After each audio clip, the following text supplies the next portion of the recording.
que necesitaba algo más, ¿no? Entonces decidí, pues de la mano de Barrabés, que es uno de mis accionistas y yo creo que es bastante conocido en España en toda la parte de análisis de riesgos, en toda la parte pues, de captación de inversores, y eso fue lo que hizo que nos funcionara y fuéramos creciendo, además del apoyo de mis accionistas, ¿no? Que, por ejemplo, Barrabés nos dio toda la parte tecnológica. ¿Que erais socios? Sí, pero en el día a día estaba solo yo. ¿Qué ocurre? Que tienes que tener unos importes tampoco tan grandes, porque mira, en Growly la inversión mínima era de 20 euros, por lo tanto enseguida podías entrar, pero las inversiones mínimas suelen ser bastante asequibles para casi cualquiera que tenga ahorros. Para mí, más que una alternativa, es un complemento a la financiación bancaria, porque nosotros consideramos casi el 100% de la financiación de las pymes viene a través de la banca. Esta es una realidad en España, que no es así en otros países. O sea, si te vas a Alemania, Inglaterra, Estados Unidos, el porcentaje es mucho más sano. A lo mejor está en un 60-40, en un 70-30, a investigación científica, ese tipo de perfil. Luego está el crowdfunding de recompensas, donde pues su propio nombre lo dices. Tú financias un proyecto y a cambio obtienes una recompensa, generalmente material o parecido, ¿no?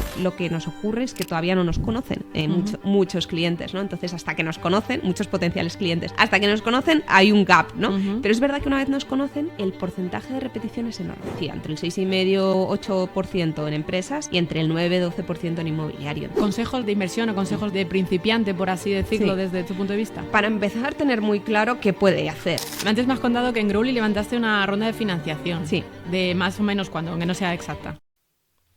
Bueno, Mireia, un placer que estés aquí con nosotros y la primera pregunta que te quiero hacer es ¿a qué te dedicas actualmente?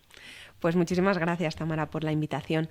Pues mira, yo lo que soy es emprendedora. En 2013 lancé Growly, que es una plataforma de crowdlending a pymes, que lo que hacemos es que conectamos a empresas que necesitan financiación con inversores que buscan pues, obtener rentabilidad por sus ahorros. En 2020, viendo un poco cómo iban las cosas en el COVID, nos dimos cuenta que lo que había que hacer era unirse con otra plataforma para ganar fuerza e impacto, ¿no? Y entonces empezamos a explorar un poco el mercado español de plataformas y nos encontramos con StockCrowdin, que era una plataforma que hacía lo mismo que nosotros, crowdlending, pero en lugar de que para empresas, pues lo hacía para promotores inmobiliarios. Y lo que nos dimos cuenta es que ahí había un nicho, ¿no? Sí, una oportunidad muy buena de unirnos y hacer fuerza, ¿no? Porque de repente podías unir dos productos distintos, aumentar tu base de inversores y convertirte en una plataforma muchísimo más grande e importante, ¿no? Entonces eso, pues en 2020 decidimos fusionarnos. La fusión oficial no fue hasta junio del 2022 porque nosotros estamos regulados por CNMV y lleva un tiempo toda la parte burocrática, pero vamos, ya estamos funcionando en pleno rendimiento como una única plataforma, ya llamados StockCrowdin, y yo pues llevo la dirección de la empresa. Vale, para aterrizar un poco vamos a... O sea, ¿por qué tú haces Growly? ¿De dónde venías y cómo se te ocurre esa idea y te lanzas al emprendimiento? Pues mira, yo venía de haber estudiado E4, que es una carrera de ICADE, donde había estado pues 2 años en Dublín y 2 años aquí en Madrid, y tenía una particularidad muy chula, aparte de estar fuera 2 años, y es que hacías prácticas empresariales durante la carrera bastante tiempo. Entonces una de mis prácticas fue en Inglaterra y ahí empecé a escuchar un poquito la terminología fintech, aunque era muy muy nuevo, o sea... 2013, ¿no? Esto era de 2008 a 2012, que es cuando me gradué. De 2010 pues empecé, no escuché tanto fintech, pero sí que empezaba a ver, es equivocado eso, pero sí que empezaba a ver ya cómo se estaban aplicando la tecnología a las finanzas, y empecé a ver nuevos modelos de negocio que surgían muy por encima, y como becaria que era, o sea que tampoco es que vi mucho, pero eso empezó a resonar. Y cuando terminé la carrera en 2012 me metí a un banco a trabajar, y en 2013 estaba muy bien en el banco, que me trataban muy bien, pero bueno, estaba un poco que necesitaba algo más, ¿no? Entonces decidí, pues de la mano de Barrabés, que es uno de mis accionistas y yo creo que es bastante conocido en España. El e-commerce, ¿no? Sí, justo. Empezaron con una tienda de equipaje de montaña en un pueblecito de Zaragoza, bueno, de Huesca, en Benasque. Y fueron el primer e-commerce, descubrieron internet y fueron uno de los primeros e-commerce en España, allá en los 90, y a partir de ahí pues empezaron a crecer y ahora, bueno, ¿Se vendió, además... ¿no?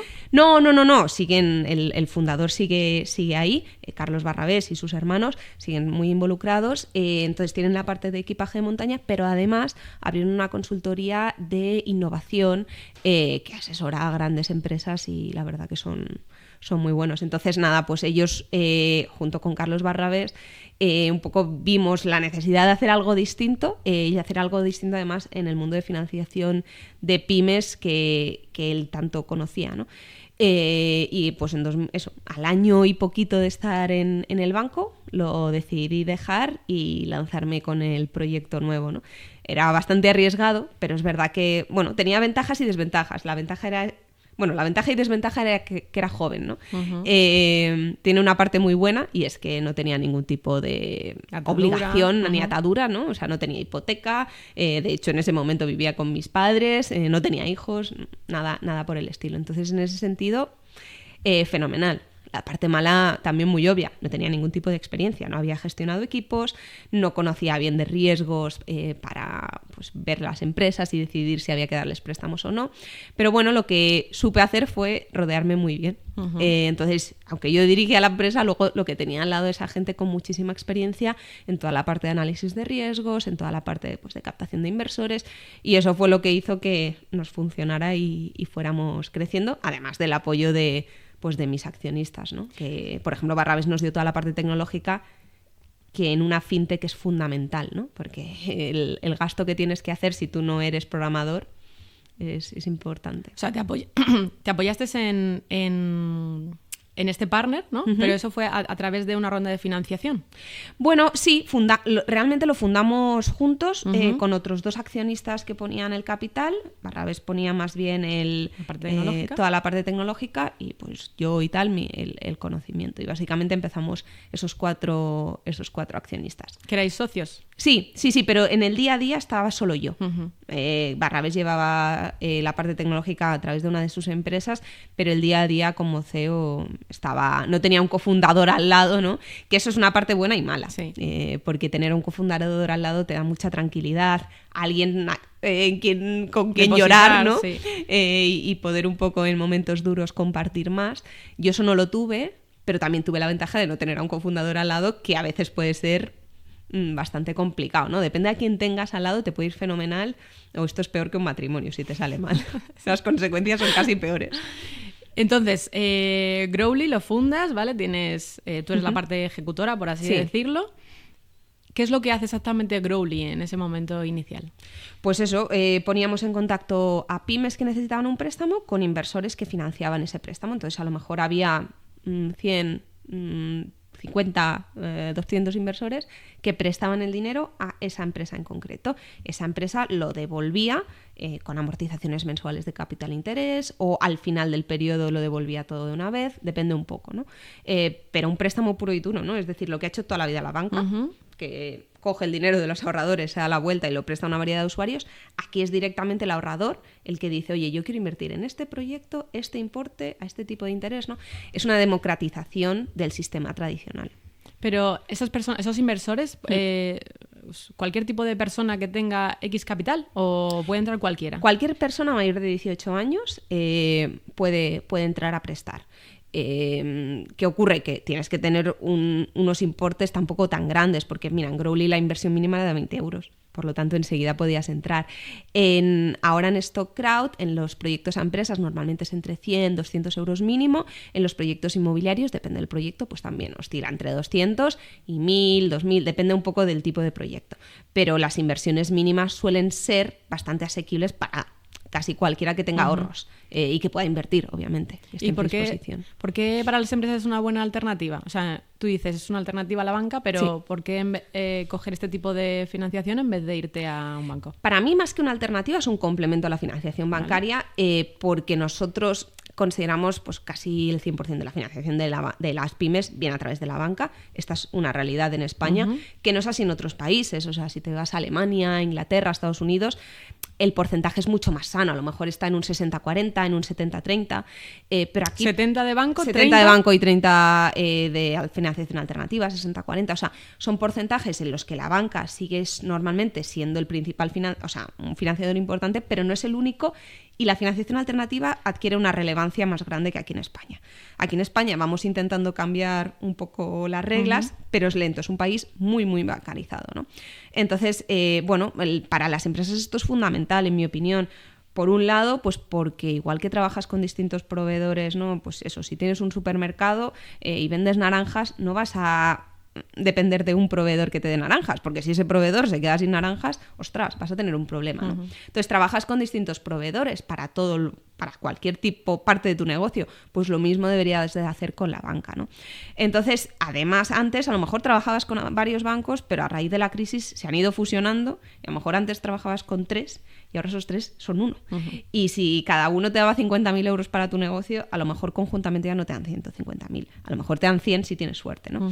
Entonces, claro, se ha ido viendo y las empresas cada vez lo tienen más claro, que no pueden depender solo de la financiación bancaria y que son necesarios actores como nosotros. Entonces, es cierto que somos a veces un pelín más caros, pero nosotros no colamos costes de por medio. O sea, no te hacemos firmar el seguro de vida de turno, no te hacemos firmar no sé qué recibo. O sea, nosotros el precio es súper transparente, súper claro, depende del importe, del plazo, pero somos muy transparentes con el cliente y no hay costes añadidos. Entonces, eso para ellos también es una tranquilidad y reduce mucho la diferencia con la banca. Entonces, somos un pelín más caros a veces, no siempre, pero les compensa en la agilidad, la transparencia y bueno, lo rápidos que somos, ¿no?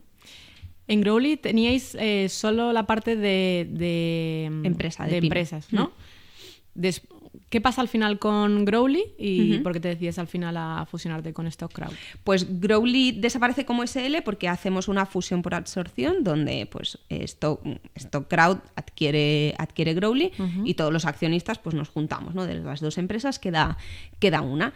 Entonces pues seguimos con la actividad de Growly en tanto en cuanto seguimos dando préstamos a empresas, pero lo hacemos todo bajo la misma plataforma que es la de StockCrowd. Entonces Growly como tal, la web todavía existe, ¿no? Porque los inversores tienen ahí todo el histórico antiguo, pero todos los nuevos préstamos y todo lo que hacemos ahora se publica todo a través de StockCrowding. Vale.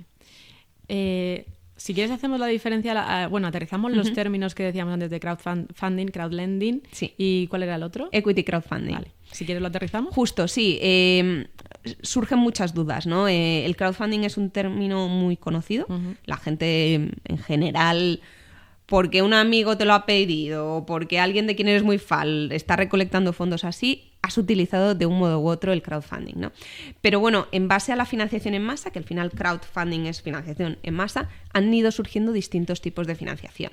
Lo que tienen en común es que hay muchos pequeños financiadores, lo que se diferencia es lo que ese financiador obtiene a cambio, ¿vale? Entonces, por ejemplo, en el crowdfunding de donaciones, pues tú das un dinero del cual pues luego no recibes nada, o sea, excepto el hecho de sentirte bien, ¿no? Vale. Obama, por ejemplo, en 2008, una de sus principales, su campaña para ser elegido como presidente, una de sus principales fuentes de financiación fue el crowdfunding de donaciones, por ejemplo. Vale. Está más enfocado a ONGs, a causas pues políticas, a investigación científica, ese tipo de perfil.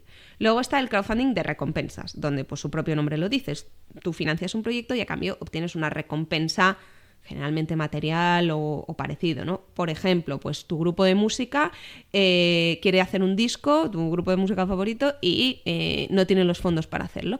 Pues dice, oye, lo que voy a hacer es una preventa de los discos, entonces busco ese dinero a través de mis fans, así financio el disco y cuando ya está hecho, pues esos fans tienen el disco con una firma, o si me han puesto un poquito más de dinero, además les invito a un concierto. Bueno, pues es una recompensa más clara, ¿no?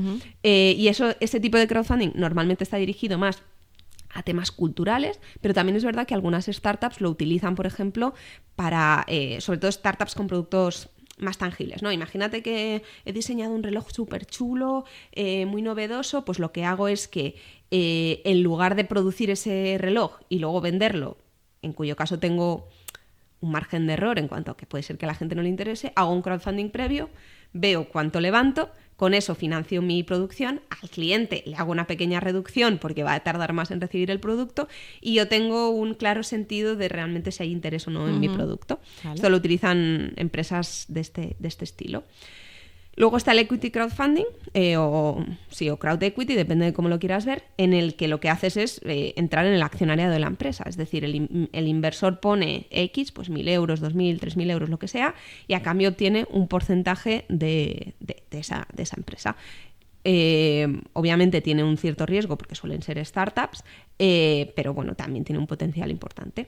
Y luego está el crowdlending, que es el préstamo puro y duro, como te decía antes, que siempre ha hecho la banca, y tú pues puedes dar préstamos a una empresa, como en nuestro caso, a un promotor inmobiliario, pero a veces también hay, por ejemplo, préstamos al consumo. Es decir, una persona que quiere comprarse un coche, pues podría acceder al crowdlending a particulares.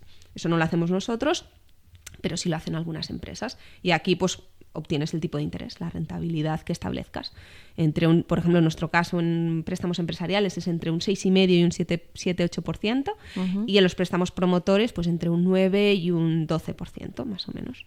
Vale, o sea que actualmente en esta crowd tenéis esas dos patas, ¿no? Exacto. La parte de a promociones inmobiliarias y también a pymes que se pueden dedicar a cualquier tipo de... Eso es, exacto. ¿Cómo, por qué una empresa entra con vosotros para poder recibir dinero de inversores que pueden ser, que van a ser todos particulares, ¿no? Entiendo. ¿Por qué les interesa, te refieres? Sí.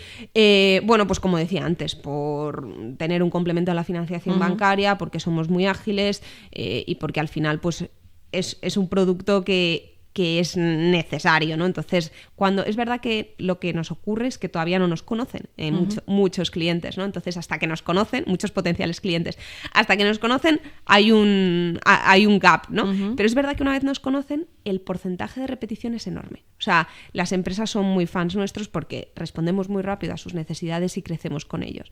Entonces, eso funciona de maravilla. Y dices, imagino que la mayoría son inversores particulares. Sí y no. Es decir, puede invertir tanto una empresa como una persona física. De hecho, lo que nos ocurre a nosotros, tenemos mucho crowd, pequeño inversor, ¿no? Que pone 100, 500, 1.000 euros, 5.000 euros, pero luego también tenemos mucho family office, inversor un poquito más institucional, que a lo mejor por préstamo entran con 50, con 100.000 euros. Entonces, tienes un poco esas dos tipologías de inversor que son los que te apoyan y te hacen crecer. Pero este producto no es únicamente pensado para el inversor minorista que tiene poco dinero, sino que en este producto pues tienen cabida inversores de todo tipo, ¿no? ¿Cómo es el proceso de... entiendo que un promotor inmobiliario acude a vosotros, ¿no? Y que os dice, oye, quiero dejar no sé cuáles son los términos, en una parte de 200.000 euros que pueda ser crowdlending o crowd equity, o cómo es ese proceso. Bueno, nos llaman y dicen, mira, pues tengo este proyecto, por ejemplo, un promotor inmobiliario. He comprado este suelo, voy a hacer 30 viviendas, tengo vendidas, no tengo vendidas, estoy en este porcentaje de avance de obra, estoy en disposición de poner tanto de fondos propios, ¿me lo puedes financiar o no? Entonces nosotros estudiamos el proyecto. Es verdad que somos muy exigentes, aquí en contra de lo que parece de base, ¿no? Cuando empezamos con el crowdlending, y todavía nos ocurre con la gente que no nos conoce, es que piensan, aquí va el que no tiene financiación bancaria y por lo tanto son proyectos con altísimo riesgo. No, de hecho, bueno, si miráis nuestro track record, tenemos un track record excelente. Existe la morosidad, es una realidad que es inevitable cuando das préstamos, pero cómo gestionas ese riesgo es clave, ¿no? Entonces nosotros somos muy ágiles en esa gestión, y lo cierto es que ha habido muy poquitos impagos históricamente, y eso es lo que hace que el inversor vuelva a invertir con nosotros. Pero es fundamental que el inversor entienda que existe el riesgo y que para diluirlo lo que tiene que hacer es diversificar su inversión entre distintos productos y dentro de nosotros entre distintos préstamos. Es decir, oye, si dices yo estoy cómodo poniendo 100.000 euros, 10.000, 1.000 o lo que sea en el crowdlending, ¿vale? Pero diversifícalo entre diferentes proyectos, de manera que, oye, pues si llega a ocurrir algo con uno, la rentabilidad que estás obteniendo del resto te compensa, ¿no?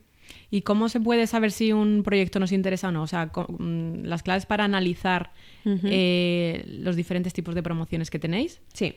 A ver, nosotros hacemos un análisis de riesgos previo súper exhaustivo, y lo cierto es que el inversor muchas veces entra si nosotros lo publicamos, ¿no? Para que te hagas una idea, el 90% lo denegamos. O sea, somos muy... De lo que nos entra, la mayoría al final terminamos diciendo que no, porque la documentación no está clara, porque el cliente no quiere, yo no sé, pues no quiere cumplir con algún requisito nuestro, bueno, porque la localización no es buena, lo que sea. La mayor parte, lo cierto es que lo terminamos denegando, pero lo bueno, que es lo que publicamos, el inversor tiene toda la información disponible para tomar la decisión. Puede ver la tasación, el proyecto visado, absolutamente todo. Entonces, con eso ellos pueden tomar la decisión de si quieren o no invertir. Solemos avisar 2 días antes de abrir el proyecto de que lo vamos a abrir y ya los inversores ahí pueden ver la información y luego incluso tienen 4 días después de hacer la oferta, si son inversores no experimentados, por si hay algo que no les encaja, decir, oye, yo me echo para atrás. Eso tienen absolutamente toda libertad en ese aspecto. Pero sí que es verdad que como nosotros estamos muy encima, pues normalmente el inversor lo entiende muy bien. Y el riesgo que debe asumir cada inversor depende mucho de cada inversor. Es decir, hay inversores que tienen un perfil de riesgo altísimo, es decir, oye, a mí el riesgo me encanta y lo que yo quiero obtener es rentabilidades del 50%, nosotros no somos ese producto. Hay inversores que lo que quieren es un renta fija donde básicamente es tener el dinero en su cuenta donde pierden dinero o ganan muy poquito, y pues ese inversor tampoco es el nuestro, ¿no? Nosotros hay que encontrar, ¿no? El inversor tiene que encontrar la situación en la que se sienta cómodo. Lo ideal es que mezclen, es decir, que tengan una parte en un producto en el que estén muy tranquilos, ¿no? Y luego una parte en el que asumas un cierto riesgo, pero nosotros tenemos un binomio rentabilidad-riesgo muy, muy interesante, porque pues lo que te decía, entre el 6,5-8% en empresas y entre el 9-12% en inmobiliario. Entonces, pues son tipos de interés que son muy interesantes dentro de que no son cosas abusivas y sin sentido, como ciertos productos, ¿no? Que ya se van a unas rentabilidades absurdas. Entonces, esto es muy comedido y un poco nuestro histórico nos avala. De hecho, nosotros en Growly empezamos a dar préstamos en 2014, creé la empresa en 2013 y en 2014 dábamos el primer préstamo y lo que nos decía la gente es, claro, aquí ha salido en un momento bueno, económicamente hablando como país, ¿no? Entonces, como esto va para arriba ahora, muy bien, las empresas te pagan, pero en el momento en el que haya una crisis, esto va a ir para abajo muy rápido, ¿no? Y llegó 2020 y pues ojalá no hubiera llegado el COVID, ¿no? Para todos, pero lo cierto es que fue una oportunidad para que probáramos la calidad de las empresas con las que trabajábamos, ¿no? Obviamente hay empresas que lo pueden pasar mal, pero se comportaron en general, la respuesta fue muy buena y pagaron la mayoría de vuelta con intereses todo normal. Entonces, bueno, pues fue una forma de demostrar que nuestro producto está bien estudiado, ¿no? Sí, que sois exigentes. Y que somos exigentes, exacto. Y luego cuando una persona, un inversor quiere hacer el exit, o sea, por ejemplo, una promoción inmobiliaria, si se mete al principio del proyecto, puede ser cuando reciben la licencia de obra, por ejemplo, ¿no?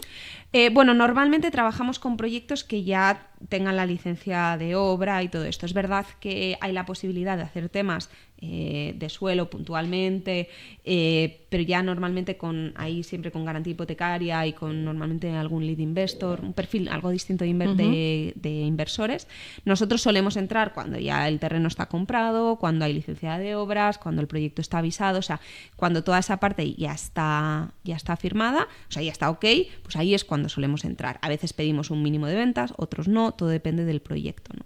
Vale. Y ahí ese es el tipo de proyecto que solemos financiar. Vale, y entonces un inversor entra y luego lo que se estará preguntando a la gente, luego ¿cuándo recibe? Claro. Sí, pues ahí depende mucho del proyecto, ¿vale? Y aquí pues nosotros tenemos en el lado de empresas suele haber amortizaciones mensuales de capital e intereses y suelen ser proyectos a 12 meses, de manera que desde el mes 1 ya está recibiendo parte del capital y de los intereses de vuelta, excepto si es un préstamo a corto plazo, por ejemplo a 3 meses, que se paga a vencimiento.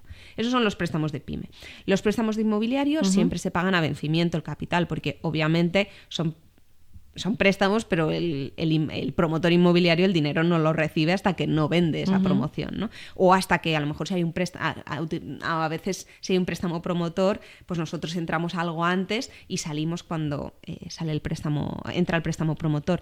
Entonces, pues ahí el plazo normalmente pues nosotros lo establecemos conjunto al promotor inmobiliario dependiendo de los plazos que él considere que necesita pues para terminar la obra, ejecutar las ventas y todo esto. Pero siempre se establece, lo pone claramente antes de invertir.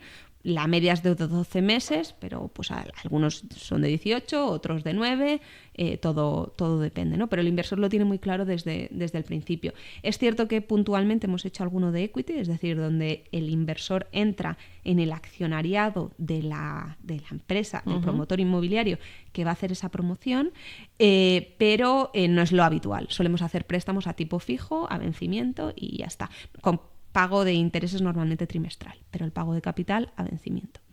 ¿Qué tipo de empresas tenéis? Vale, en una pata tenéis la parte de promociones inmobiliarias y en el otro tenéis pymes, ¿no? Exacto. ¿Qué tipo de empresas tenéis? Pues un poco lo que decía antes, ¿no? Al contrario, aquí puede parecer, aquí van a venir startups que en 2 años mueren y a ver si me pagan de vuelta. No, este no es el tipo de empresas que financiamos. No porque no consideremos que pueda ser un producto interesante si eres ese perfil de inversor, sino porque, por ejemplo, financiar una startup, en nuestra opinión, pues es más para el equity crowdfunding. Es decir, oye, entro en el accionariado, voy a todo con ellos, me arriesgo, me puede salir muy bien o me puede salir muy mal. Normalmente no hay mucho término medio, pero ese es un perfil, ¿no? Esto es un préstamo puro y duro. ¿Y a quién financiamos? Pues a empresas. Yo hablo de pymes, pero verdaderamente las empresas que financiamos de media facturan unos 7 millones de euros, tienen unos 20 años de antigüedad media. Entonces, son empresas ya más tirando a medias y grandes, porque tenemos grupos que financian, o sea, que facturan una barbaridad al año, empresas ya más consolidadas, ¿no? Mínimo de requisitos mínimos pedimos una facturación de 1 millón de euros y 4 años de actividad. Eso como mínimo. Que no estén en pérdidas y todo eso, en el lado de empresas. Pero la realidad, como te digo, es pues que son empresas bastante más grandes que eso. ¿Y sectores de todo tipo? De todo tipo, siempre que éticamente no sea una cosa que no nos guste, ¿no? Obviamente aquí para nosotros es fundamental, pues no entramos en el sector del juego, ese tipo de cosas, ¿no? De armas, cosas así, no pero no sí entramos. Me refiero. Pero por todo lo demás, yo siempre digo que hay empresas buenas en sectores malos y empresas malas en sectores buenos. Entonces, para nosotros lo fundamental, hombre, obviamente, si es un sector que está en un momento muy complicado por algo externo y tal, pues hombre, eso lo tenemos en cuenta a la hora de analizar el riesgo. Pero al final para nosotros es fundamental la empresa y su situación. Puede estar en un sector buenísimo, pero si no salen los números, no salen los números. Por vuestra parte, lo que hacéis al final es ponéis la plataforma, ¿no? Y luego hacéis toda la parte de análisis. Es decir, que cuando entra un proyecto en vuestra plataforma, quiere decir que ya ha habido un análisis importante. Exacto. Y que al final vosotros ponéis como la garantía, ¿no? A ver, garantía aquí al final... No, pero que rechazáis tantos proyectos, al final es, bueno, si lo pone StackCrowd, pues me puedo... Claro, ahí cada inversor tiene que decidir y obviamente el riesgo existe y es inevitable cuando das préstamos. La banca lo lleva haciendo toda la vida y se sigue equivocando, ¿no? Ahí sigue teniendo impagos. Pero la clave es cómo lo gestionas y que esos sean los mínimos posibles. Entonces, en ese sentido, bueno, yo creo que nuestro track record más que nos avala, pero nosotros obviamente no garantizamos nada. Nosotros lo que pasa que es que si los préstamos fallan, los inversores no vuelven a invertir con nosotros. Llevamos pues desde Growly, desde 2014 dando préstamos, son 10 años, ya tenemos un track record, más del 70% de nuestra cartera se ha devuelto, hemos dado un poquito más de 80 millones, se han devuelto casi 60. Entonces, claro, ya solo eso te está diciendo mucho, ¿no? De hecho, somos la plataforma con mejor track record de España. Entonces, yo creo que esa parte es fundamental, pero al final el riesgo lo asume el inversor y, por tanto, es fundamental que haga su propio análisis y decida si quiere invertir o no en el préstamo en concreto que estamos planteando.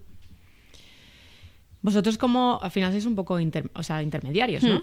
Vosotros que lleváis una parte, una comisión. Exacto. Nuestro modelo de negocio es principalmente que a la empresa le quitamos una tarifa de éxito, depende, oscila entre el 1 y el 5, dependiendo del plazo, el importe, la tipología, de 1000 cosas distintas, ¿no? Entonces, bueno, pues eso, nosotros descontamos esa tarifa de contratación después de levantar los fondos y a la empresa le mandamos el dinero menos esa tarifa y ya está. Vale. ¿Y en qué momento está actualmente StackCrowd? Pues yo te diría que en el mejor momento, ¿no? Porque ya pues somos una empresa en beneficios, con un equipo ya muy consolidado, somos pocos, pero muy eficientes. ¿Cuántos sois? También a la tecnología somos 10 personas. Y claro, bueno, pues yo creo que en el momento más dulce y mejor de la empresa desde que lo creé, y muy contentos, la verdad, de haber hecho una fusión, que las fusiones siempre son complicadas y traen momentos pues tensos, ¿no? Pero vamos, hemos salido ganando yo creo que por 1000 y estamos contentísimos con el equipo resultante, con los resultados del año pasado. Excedimos presupuesto, que eso suele pasar nunca, ¿no? En las empresas, y muy emocionados por este año y todo lo que tiene que venir. Y tú eres la CEO de la empresa, ¿y tus funciones como CEO cuáles son? Pues todas, además siendo pocos, aún más, ¿no? Pues gestionar al equipo, a veces hablar con clientes, aunque tenemos nuestro equipo de inversores y de comercial, pues a veces te toca, por supuesto gestionar a los accionistas, ver posibles alianzas, posibles cosas estratégicas de las que normalmente no se puede hablar hasta que no están cerradas. Bueno, pues este tipo de cosas, algunas más del día a día y otras más estratégicas. Siempre te gustaría más estar centrado en las estratégicas, pero el día a día muchas veces se te va, ¿no? Y la generación de negocio continuo a veces te olvidas de la parte más estratégica, pero intento estar en las dos siempre. No perder de vista, ¿no? Claro. Lo que estábamos hablando antes de lo de PFP. Sí. Que antes erais PFP y ahora ya no. Eso es. Nosotros estábamos regulados bajo la Ley 5/2015 de CNMV, bueno, del Tesoro, ¿no? Pero que hacía que CNMV, que es la Comisión Nacional del Mercado de Valores, nos regulara. Uh-huh. Ahora seguimos estando bajo la supervisión de CNMV, pero en una regulación ya no española, sino europea. ¿Por qué? Pues porque la Unión Europea quiso sacar una regulación un poco que nos dejara a todas las plataformas bajo el mismo marco regulatorio, independientemente de qué parte de la Unión Europea estuviéramos. Entonces, ahora, en lugar de ser plataforma de financiación participativa, somos proveedor de servicios de financiación participativa. O sea, hemos pasado de PFP a PSFP, pero más allá de eso, y de algunos cambios burocráticos y a la hora de trabajar, pero como empresa seguimos siendo lo mismo y el servicio sigue siendo el mismo. Pero bueno, es verdad que cuando empezamos no había ninguna regulación y lo cierto es que a mí todavía me sorprende, ¿no?, que en 2014, que la gente mandaba el dinero ahí, no sabía muy bien dónde, todo a través de una web, hubiera gente que invirtiera con nosotros, ¿no? Ya cuando salió la regulación, pues las cosas cambiaron y la gente ya invertía sabiendo que al menos éramos una plataforma regulada, que teníamos auditores detrás, tal. Pero hubo un par de años ahí en los que no existía regulación, que la verdad que quienes nos apoyaron pues fueron gente que verdaderamente eran muy innovadores, ¿no? Porque no nos cuesta mucho gastarnos 100 euros en zapatillas, pero poner 100 euros en un producto inmobiliario, financiero, nos cuesta a veces más, ¿no? Además, que lo que has dicho tú antes, que ahora es un buen momento, porque al final, si tú te dejas el dinero en tu cuenta, por pocos ahorros que tengas, al final la inflación hace que pierdes dinero. Entonces, eso sería una buena alternativa para decir, tengo 10.000 euros, ¿no? Por ejemplo, de ahorro, pero en vez de estar en el banco, ¿no? Esto es otra alternativa con buenos números. Para mí, de nuevo, un complemento a tu cartera, a tu portfolio de inversiones, ¿no? Yo siempre pienso, pues lo típico que han dicho las abuelas toda la vida, ¿no? De no pongas todos tus huevos en la misma cesta, porque como se te caiga mal. Pues esto es lo mismo. Tú tienes que entender el perfil que tienes. Pues si eres más mayor, probablemente necesitarás más porcentaje de producto de riesgo limitado. Si eres más joven, pues puedes coger más riesgo y tener una parte pequeñita segura y el resto tenerlo en otro tipo de productos, ¿no? Pues es entender muy bien tu perfil, con qué estás tú cómodo, y poner una parte en el crowdlending. Es que además es muy muy fácil, o sea, desde casa, obviamente nosotros hacemos un KYC, pero mandando el DNI normalmente con un par de datos es suficiente y ya puedes empezar a invertir. Los proyectos que tenéis actualmente, yo me he metido en la web y veo que como que están todos muy completados, ¿no? Exacto, sí, bueno, es que nosotros, la verdad que el éxito que tienen los proyectos es, a veces se nos enfadan los inversores, ¿no? Porque, ¿qué ocurre? Lanzamos un proyecto y en media hora está cubierto. Entonces, lo que eso hace es que los inversores digan, es que no me ha dado tiempo, me has avisado, y para cuando me has avisado yo ya he perdido la oportunidad y me lo han llenado el resto, ¿no? Uh-huh. Y a veces se enfadan. Pero bueno, intentamos hacerlo lo mejor posible, poner un máximo a veces en ciertos proyectos para que así se diversifique y entren el mayor número posible. Pero bueno, sí que es verdad que cuando lanzamos proyectos, normalmente en el mismo día, como mucho 2-3 días, pero lo normal es en el mismo día, quedan cubiertos. Entonces, bueno, pues eso hace que no tengamos todo el día proyectos publicados, porque además, como somos muy exigentes, no publicamos cualquier cosa. A veces los inversores, ostras, llevas una semana, 10 días que no has publicado nada, tal, y yo tengo aquí fondos. Ya, bueno, pero es que nosotros no vamos a publicar una cosa que no esté completa, con la que nosotros no estemos cómodos. Entonces, bueno. ¿Más o menos cada cuánto sacáis proyectos nuevos? Pues normalmente a la semana hay 1 o 2 fácilmente. Pero bueno, hay semanas en las que de repente no hay nada y semanas en las que hay 5. O sea, que todo depende, porque al final aquí no depende solo de nosotros, depende de que te hayan mandado toda la documentación, de que nosotros estemos ok con esa documentación, de que el promotor le parezca el momento adecuado, de que el proyecto esté en el momento adecuado. En pyme es un poquito más fácil, porque normalmente pues la documentación que necesitas es menor y está más clara, financias a la empresa o no la financias, luego está dentro de un proyecto, ¿no? Pero está más claro. En el promotor inmobiliario a lo mejor lo tiene todo y le falta un documento X que hasta que no nos lo manda nosotros no lo podemos publicar, ¿no? Entonces depende mucho del promotor. Hay promotores que son rapidísimos y enseguida lo tienen todo y otros que son más lentos. Entonces nosotros, si no estamos cómodos, no publicamos el proyecto. Los préstamos que manejáis, porque en la web yo he visto de 200.000, de 100.000, ¿cuál es el mínimo que soléis tener y cuál es el máximo? En empresa hacemos de 40, 60, 80, 100.000 euros, 120 lo máximo. La media suele estar en 80.000 euros. En inmobiliario, es verdad que los dos últimos justo que hemos publicado eran pequeñitos, en torno a 200, 300.000 euros, pero la media es más alta. Pues hemos llegado a publicar un proyecto de 4.300.000 euros. Los hemos publicado de 1 millón, 1.200.000. Son proyectos normalmente más grandes porque también tienen más interés por parte de los inversores. Entonces, lo raro es un proyecto de 200, 300.000, lo normal es de 500.000, 600, 700.000, pero puede llegar hasta los 5 millones por ley.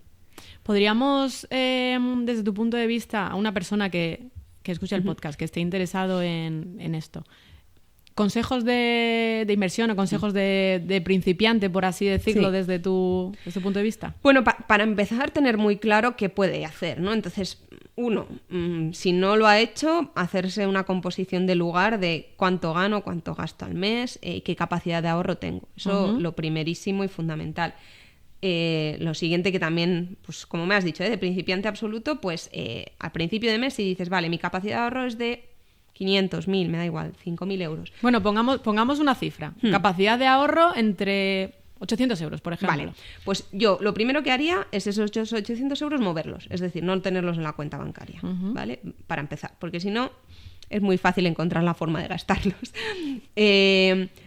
A raíz de eso, tener idealmente 30% de lo que es... Bueno, pues tener unos meses de salario cubiertos, ahorrados, en un producto en el que estés tranquilo. O sea, que sepas que pues, euro arriba, euro abajo, un producto de renta fija, algo así, que no te va a dar prácticamente mucha rentabilidad, pero bueno, tener algo así que sepas que tiene disponibilidad inmediata si tú te quedas sin trabajo y de repente necesitas disponer. Vale. Sí.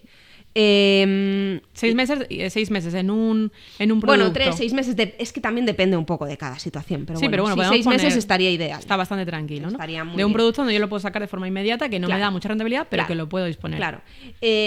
A partir de ahí, el resto, pues yo ya ahí sí que... Ya digo, esos porcentajes que te digo dependen mucho de la edad, perspectivas, tal, pero bueno. A partir de ahí, el resto yo lo metería en productos de inversión que te interesen. Pues está el crowdlending, pero hay otros miles, ¿no? Y si puede ser un producto lo más diversificado posible, mejor, porque al final si lo metes en una empresa de Pepito Pérez, todo en el accionariado, pues es posible que lo termines perdiendo todo, ¿no? Entonces, como existe esa posibilidad, lo mejor es diversificar. Lo nuestro, pues es un producto mucho más medido que entrar en el accionariado de una startup. Un riesgo mucho más tranquilo y donde puedes diversificar muy fácilmente. Como te digo, pues al final, como puedes poner 100 o 500 euros o 200, depende, de mínimo, pues rápidamente puedes diversificar. Vale. Los tipos de inversores que tenéis son, para hacernos un poco una idea, pequeño inversor, ¿qué porcentaje? Mediano y grande inversor, con un poco de... Pues el 80% de nuestros inversores son pequeños. Vale. Cuando decimos pequeños... Pequeños son a lo mejor que ponen entre hasta 10, 20.000 euros en la plataforma, ¿no?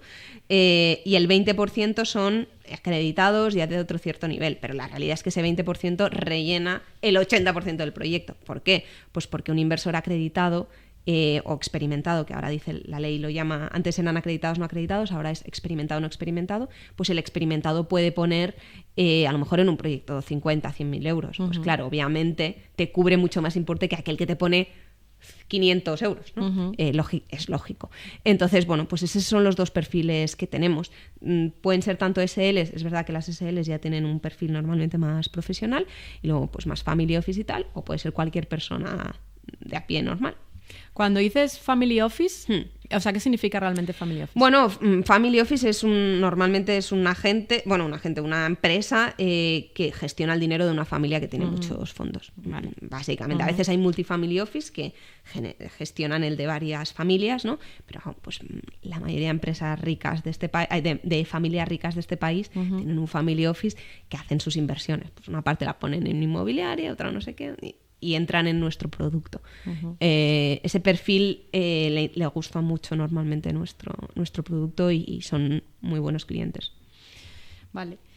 Cuando antes hablábamos de la parte de riesgos, me has dicho, oye, ¿quieres que profundicemos en la parte de riesgos? Si quieres que lo aterricemos un poco. Bueno, en realidad yo creo que más o menos lo hemos ido hablando, pero al final esta parte para nosotros es fundamental. Aunque somos una empresa muy tecnológica, la parte de análisis financiero tiene mucha parte de la persona que lo analiza, ¿no? Entonces, es verdad que tenemos una fase automática donde con 4 datos le podemos decir a la empresa si cumple o no nuestros requisitos, porque no te voy a hacer perder tiempo si eres una startup y ni siquiera pues tienes la mínima facturación, no te voy a marear. Si cumple con nuestros requisitos mínimos, lo que hacemos es que sacamos un rating interno que a la vez comparamos con uno externo. Si la empresa pasa por un rating mínimo, entonces el analista de riesgos estudia la operación y si la ve viable, pues la presenta al comité de riesgos. En el comité de riesgos pues estamos varias personas. Entonces, claro, para nosotros la tecnología es muy importante, todo lo que tú quieras, pero y es fundamental, pero es cierto que al final en el análisis de empresas valoramos mucho el ojo humano, porque sobre todo hay cosas que una máquina irá aprendiendo a hacer con la inteligencia artificial sin duda, ¿no? Y se podrán ir aplicando cosas, pero que todavía consideramos fundamental ese criterio del equipo. El criterio lo pone el humano.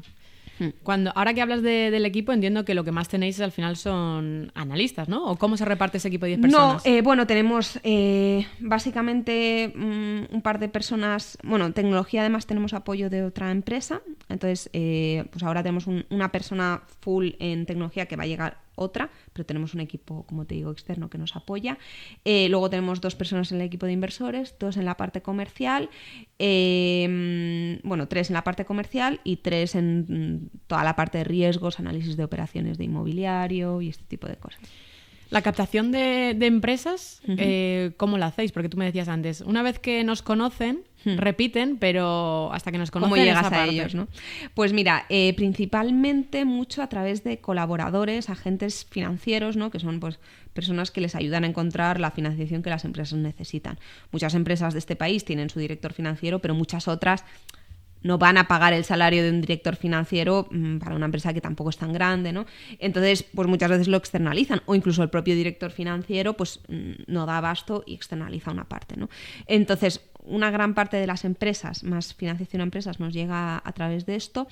El promotor inmobiliario muchas veces lo salimos a buscar. O sea, también trabajamos con ese perfil de colaborador, pero pues al final el mundo inmobiliario en España es relativamente pequeño, entonces cuando vas conociendo, ellos mismos te van presentando y vas ampliando un poco el número de promotores con los que trabajas.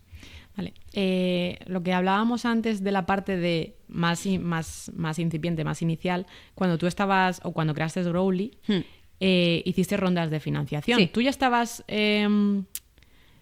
cómoda o ya conocías todo ese tipo de instrumentos? Es decir, una ronda de financiación, puedo ir, levantar capital y monto mi empresa. Nada en absoluto. Y mira que estudié empresariales internacionales, que dices, hombre, me consta que ahora ha cambiado la cosa y ya les enseñan más, pero en su día yo no sabía ni lo que era una startup. O sea, al final me había familiarizado un poco con la tecnología aplicada en las finanzas en la banca cuando había estado en Inglaterra, pero yo no sabía ni lo que era una startup, ni lo que era fintech. Yo no sabía que estaba emprendiendo un poco, esa palabra me sonaba un poco más, pero todo lo demás, cero.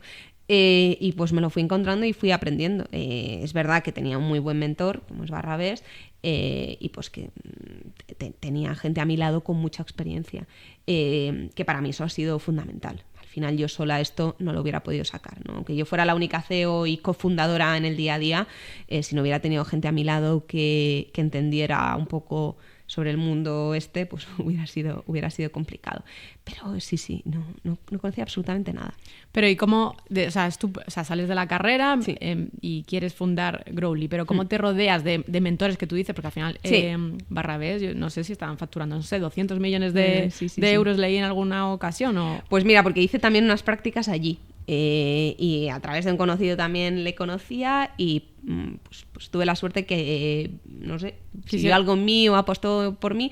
Es cierto que no fue tanto una idea de decirle yo quiero crear esto, sino algo que hablamos más juntos, ¿no? Uh-huh. Y cuando construyes una idea con otra persona que te apoya desde el principio, quizás es más fácil, y es verdad que a su lado entonces nos fue más fácil también captar dinero de otros accionistas. Es un poco un sello que tuve la suerte de tener, que si no hubiera tenido probablemente tampoco hubiera terminado la cosa igual de bien, ¿no?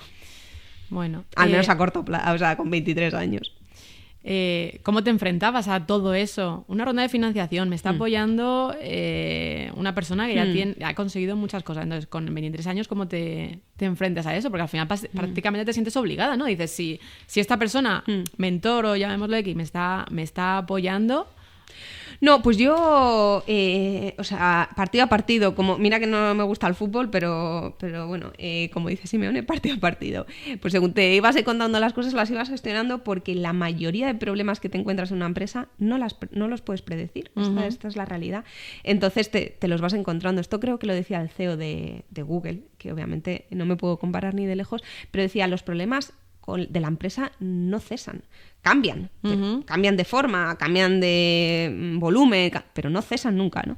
Entonces yo creo que tienes que tener un punto o mucha inconsciencia cuando emprendes, eso de base, punto de inconsciencia. Porque si sabes lo que te viene por delante, no lo haces. Porque, claro, al final son muchos años. Esto, claro, nos ponen los ejemplos más exitosos, ¿no? Pues Facebook, Google, tal. Yo misma te acabo de poner Google, ¿no? Pero es que por el camino hay mucha gente que se cae. Uh-huh. Y lo cierto es que hay tantos altibajos constantes que es muy fácil que en uno de esos bajos digas, mira, paso. Yo no sigo con esto porque es que es un trabajazo y la compensación llega, pero le cuesta tanto llegar a veces que no. Entonces tienes que ir. O sea, yo creo que tú puedes solo emprender porque no puedes no emprender. Es decir, te apasiona la idea, te convence hasta el infinito porque tienes un punto de inconsciencia, porque es que si no, si haces números, si piensas en el esfuerzo, en la de disgustos que también te llevas, dices, mira, me quedo trabajando para otro que es muchísimo más cómodo y probablemente, al menos a corto o medio plazo, ganaré más, ¿no? Entonces, para mí sí que hay que ser un pelín inconsciente.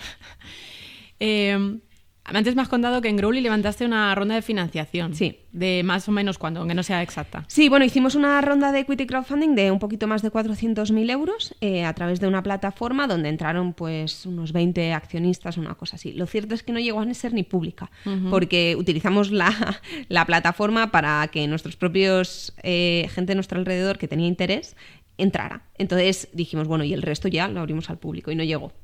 Hubo mucho interés por parte de gente que ya nos conocía, ¿no? Entonces esa fue la principal ronda, y luego los accionistas después nos han ido apoyando en el crecimiento. Los de Stock Crowding, por su lado, también lo hicieron así. Uh-huh. Bueno, no lo hicieron con una ronda de equity crowdfunding, pero fueron captando también fondos de manera parecida, y así de momento nos hemos quedado. Este es un producto que, o sea, el nuestro no ha sido muy fácil para entender para fondos de capital riesgo tradicionales españoles, porque es cierto que, claro, aquí implica, o sea, al final el fondo está muy acostumbrado a un tipo de negocio que es, le meto dinero y rápidamente se incrementa por 50 y lo intento vender, ¿no? Y aquí, claro, hay un aspecto fundamental que es la gestión del riesgo. Entonces, ¿qué ocurre? Por ejemplo, en 2020 nosotros tuvimos que frenar los préstamos. Seguimos dando préstamos, pero frenamos radicalmente el número de préstamos que dábamos porque la situación económica del país pues te hacía frenar. Claro, esto un fondo de capital riesgo probablemente no lo hubiera entendido, ¿no? Y a veces te fuerzan a hacer cosas, porque lo he visto en otras plataformas, que a lo mejor no son las mejores, ¿no? Entonces, bueno, la verdad que nosotros tampoco intentamos mucho ir a fondos de capital riesgo. No sé cómo hubieran respondido, pero no sé si en ese momento al menos eran el compañero ideal para nuestra empresa. el tipo de inversor que nos entró entiende muy bien, porque son gente de banca, son gente de fintech, o sea, son gente que conoce en general el sector. A nivel de números vuestros propios de empresa, porque al final si vosotros facturáis, eso quiere decir que el resto de proyectos están, o sea, un porcentaje alto está yendo bien, ¿no? Entonces, ¿cómo son los números actualmente de StockCrowd? Pues eso, hemos dado un poquito más de 80 millones de euros, de los cuales 20 fueron el año pasado, que salimos de todos los récords. Dar es... Hemos financiado 80 millones de euros, 20 millones el año pasado. De los 80 millones prácticamente, pues esos 60 se han devuelto ya, no llega a 60, pero casi se han devuelto a los inversores. Por ejemplo, en inmobiliario pues hemos tenido un préstamo al inicio que la mitad no se pagó y estaba en procedimiento judicial, pero todo lo demás se ha pagado siempre. En empresas pues hay una morosidad en torno al 3-4%, que teniendo en cuenta la rentabilidad que obtienes, si diversificas bien la cartera, sigue saliendo muy bien, ¿no? Eso es más o menos la cartera que tenemos. La rentabilidad de un proyecto, ¿cómo se obtiene? Es decir, ¿con la venta del promotor? A ver, como son préstamos a tipo fijo, que esa es la ventaja que tiene, pues al finalizar el promotor tiene que tener en cuenta el coste de la financiación, igual que sería la de un banco, y por lo tanto pues pagar los intereses. Si es el 10, ese es el 10. Si entrara un proyecto de equity crowdfunding, tú ya entras en el capital, o sea, eres accionista, ahí vas con el promotor al 100%. Si el promotor gana un 30% de margen, tú también, pero si el promotor al final gana un 3%, tú también. Entonces nosotros nos hemos ido más por el lado de préstamo tipo fijo porque le da más seguridad al inversor y están las cuentas más claras, porque al final cuando haces temas de equity, que pueden estar bien puntualmente, pero es cierto que tienes que llevar un control de los costes exhaustivo, que el promotor no intente colar de repente un coste que no corresponde a este proyecto. Entonces al final puede llevar a más discusiones y a veces a peor rentabilidad que si directamente desde el principio estableces las reglas del juego para todos y ya está. ¿Cómo una persona puede detectar una buena oportunidad o una mala oportunidad? Para financiar. Bueno, a ver, malas yo te diría que no las ponemos porque si no, no las publicaríamos, ¿no? Pero, una mejor que otra. Es que eso depende mucho de la persona. Es decir, del riesgo que tú quieres asumir, porque a lo mejor para un inversor para él lo mejor es que el proyecto tenga la mayor rentabilidad posible. Y entonces para él lo mejor es pues el 11%. Y ese es el mejor proyecto para él. Pero para otro a lo mejor que necesita liquidez dentro de poco, lo que le interesa es el plazo. Y dice, yo a un préstamo a lo mejor de 24 meses no me puedo ir porque necesitaré probablemente el dinero antes. A 12 meses para mí es mejor proyecto. El rating también, oye, pues nosotros ponemos distintos ratings dependiendo de la calidad del promotor y del proyecto inmobiliario. Pues hay clientes que solo quieren los mejores ratings, los hay que dicen, mira, a mí me interesa este proyecto igualmente, aunque tenga peor rating, pues porque la rentabilidad del proyecto me encaja. Es que depende mucho del apetito de riesgo de cada inversor y de lo que él esté buscando. ¿Alguna cosita que tú quieras comentar y quieras decir de última o algo que digas? Esto es importante, a lo mejor no te lo he preguntado yo.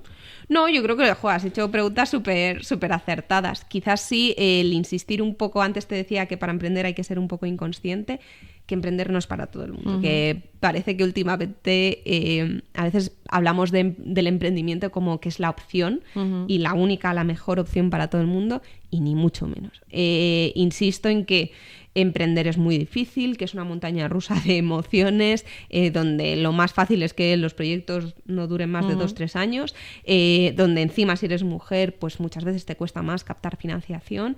Entonces, que si alguien se anima a emprender, o sea, yo le animo absolutamente, pero que sea algo que hace porque realmente le apasiona el proyecto, ¿no? Que no lo haga para hacerse rico o, quiero ser mi propio jefe. Mira, yo nunca he tenido tantos jefes como ahora, porque es que al final tengo que responder ante mis accionistas, ante mis empleados, ante mis clientes. O sea, que si quieres emprender, yo creo que es un aprendizaje increíble y una experiencia buenísima, estupendo, pero que no es para todo el mundo y que te lo pienses, ¿no? Porque a veces aquí lo vendemos como que es el camino ideal y ni muchísimo menos. Y porque solo se ven al final los los éxitos, exacto. Para terminar, ya un par de preguntas, porque lo tenía apuntado. al final es ¿cómo es ser mujer en este sector de inversores, ¿no? Que al final predomina más los hombres, ¿no? Sí. A ver, claro, soy mujer en un sector, el emprendimiento en general está dominado por los hombres, la dirección de las empresas también, y las finanzas ni te cuento. Entonces, es verdad que es un sector, o sea, yo estoy predominantemente a veces envuelta de hombres, aunque en mi equipo hay más mujeres que hombres, pero bueno, en general sí que es cierto que es un producto muy masculino, ¿no? Nuestra mayoría de inversores incluso son hombres. Entonces, bueno, a ver, a mí yo siempre digo que me gustaría haber visto mi misma carrera en un mundo paralelo como hubiera sido si yo hubiera sido hombre. Si me hubiera ido mejor, peor, no lo sabes, ¿no? Pero sí que es verdad que tienes un poco la sensación de que tienes que demostrar más. Que tienes que demostrar más tu valía, ¿no? Que a un hombre se le permite más ser mediocre que a una mujer emprendiendo. Y el otro día también lo hablaba en un evento que di estaba en una mesa redonda, que decían, es que las mujeres os desvalorizáis, ¿no? Os quitáis valor. Y yo pienso que a veces no es tanto que las mujeres nos desvaloricemos nuestros proyectos, sino que a veces los hombres los sobrevalorizan. Porque me he encontrado, claro, porque me he encontrado en situaciones en las que estás tú contando tu proyecto y otro competidor cuenta el suyo. Y claro, yo a lo mejor con otras empresas no puedo comparar, pero la mía conozco muy bien al competidor. Y yo soy muy realista. Y yo hablo muy claramente de los riesgos, de los números, o sea, no me dejo nada en el tintero, ¿no? Y escuchas a otros y dices, ya claro, pues es que te estás dejando este dato fundamental. O estás mostrando lo que quieres, o esto que estás diciendo no es así, ¿no? Entonces, claro, me decía, no, es que las mujeres se tienen que vender mejor. Digo, bueno, es que a lo mejor lo que tiene que hacer el que lo escucha es ser un poquito, también. Claro, saber un poco qué está escuchando y ser un poco más crítico y analista en lo que te están diciendo, porque yo no me voy a sentir nunca cómoda mintiendo o dando datos que son falsos, ¿no? Entonces, claro, al final la realidad es que nos exponemos a un mundo en el que las diferencias a veces las creamos nosotros mismos porque unos pues se venden de una manera, otros de otra, y aunque el producto sea igual de bueno o incluso mejor a veces el de la mujer, de hecho ya lo sabemos todos, ¿no? Que las empresas lideradas por mujeres tienen mejores resultados para los venture capitals, por ejemplo, que las de los hombres. Pero bueno, claro, no... A veces faltan, pues no sé si falta más críticos o ser críticos más crítico. o ser, no sé, hay que encontrar una manera, ¿no? Pues para convivir ambos y equilibrar un poco todo esto, ¿no? Pero bueno, el tiempo irá poniendo las cosas en su lugar. Yo siempre lo digo, que tiempo al tiempo. Y de hecho me ha ido pasando que competidores míos han cerrado y aquí seguimos nosotros, pues porque hacemos bien las cosas y porque somos muy claros comunicando. Pero lo que tú dices, al final, entiendo que es un número de decir las empresas lideradas por mujeres van mejor. Sin embargo, no sé, el otro día leí que las empresas lideradas por mujeres o las startups o lo que sea... les cuesta más encontrar esa financiación o que alguien le apoye. ¿Sabes? Y creo que es en parte por lo que te digo de que somos más realistas a la hora de vender, lo cual hace que vendamos menos. O sea, si tú dices, yo voy a llegar, a facturar 200 millones en 3 años, aunque verdaderamente si eres sincero contigo mismo no lo vas a hacer y te viene otro y te dice yo pues voy a hacer 50, pues a lo mejor el inversor de primeras dice, pues yo me voy con el que hace 200. Pero es que un Excel lo soporta toda, ¿no? Entonces, por eso es tan importante la capacidad crítica del inversor, de quien vaya a invertir, ¿no? Pero bueno, como te decía, pues las cosas... Tiempo al tiempo, ¿no? Sí. Y que es verdad, oye, que al final hay menos mujeres a día de hoy que emprenden también, ¿no? Yo creo que hay otro tema y es que lo decía antes, ¿no? Al hombre se le permite ser más mediocre a la hora de lanzar un proyecto que a la mujer. O sea, creo que también la realidad de por qué las empresas de las mujeres invertidas tienen mejores resultados es porque el inversor es más exigente con la empresa hecha por una mujer en la que invierte y por lo tanto invierten solo en las absolutamente top del top del top. Y en cambio a lo mejor cuando viene un proyecto de hombre, pues invierte en el top, pero también invierte un poquito más en el medio, ¿no? Y en ese medio, que también hay proyectos de mujeres, o sea, los hay mejores, los hay peores, los hay regulares, pues a lo mejor no invierten esa mitad de la mujer. Y por eso los resultados de las mujeres siempre son los mejores, porque es que te metes solo cuando el proyecto es o te parece lo mejor de lo mejor. Sí, creo que era Ana Botín quien decía que cuando una mujer se presenta a un puesto está sobrecualificada y cuando un hombre se presenta está está por debajo de la posición a la que está aspirando. Eso, mira, exactamente también lo hablaba en otra charla, que una mujer de recursos humanos de una multinacional decía, mira, a nosotros nos ocurre que cuando publicamos un puesto interno, pues oye, para promocionar a cualquier persona de la empresa, pedimos 5 requisitos, ¿no? Ninguna mujer que no cumpla los 5 requisitos envía su currículum. Y los hombres, cumpliendo 1 o 2, o a veces ninguno, ya lo presentan. Porque ellos, por probar, ¿no? Dicen, tenemos que hacer un esfuerzo continuo por intentar trasladar a la mujer, oye, o reescribir la forma en la que solicitamos esos requisitos o tal, porque efectivamente pues hay una clara diferencia, ¿no? Pero yo creo que tenemos que aprender mucho de esa parte de los hombres, de esa confianza y de esa parte de asumir, a lo mejor... no estoy totalmente cualificado, pero oye, me voy a dar una oportunidad. Sí, en parte sí, pero en parte a lo mejor también los procesos, por ejemplo, de recursos humanos de las grandes empresas deben cambiar para entender esas diferencias que vienen culturales, que no, o sea, que a lo mejor a las niñas más pequeñas ya les podemos cambiar, pero hay cosas de base que ya, pues con 40 años, es muy difícil que la confianza en ti misma se cambie, y ahora de repente ya... Creo, no, entonces si tú sabes que esa realidad es complicada, pues a lo mejor tienes que cambiar la forma en la que comunicas el mismo puesto de trabajo para un hombre o para una mujer, o a lo mejor tienes que ir a buscar tú a esas mujeres dentro de la empresa.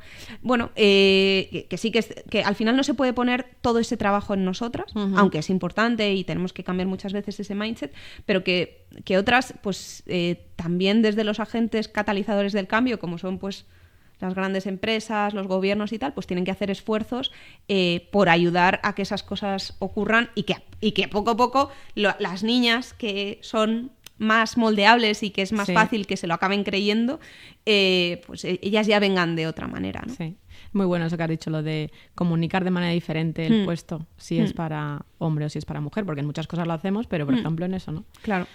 Bueno, Mireia, ha sido un súper placer tenerte aquí. Muchísimas gracias. Creo que lo has dejado todo muy claro, que a veces este mundo es un poco, parece inaccesible. Yo creo que tú lo has hecho muy accesible.